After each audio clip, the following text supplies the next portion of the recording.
hata shinikizo la damu la kupanda au la kushuka, kwa sababu unapofanya tendo la ndoa moyo unasukuma damu kwa kasi na unakwenda kuchoma mafuta mabaya na kuyeyusha mafuta mabaya yaliyoko katika mishipa ya nini? Ya damu.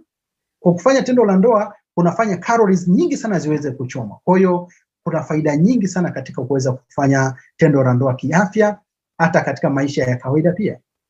Lakini pia kuna uwezekano wa kupunguza hali ya kupata maradhi mengine mengi sana kwa kuweza kushiriki tendo la ndoa. Nadhani hapa tumeweza kupata baadhi ya mazingatio na kuweza kuangalia kumbe si tu kufanya tendo la ndoa kama kufanya, ila kuna baadhi ya faida nyingi sana.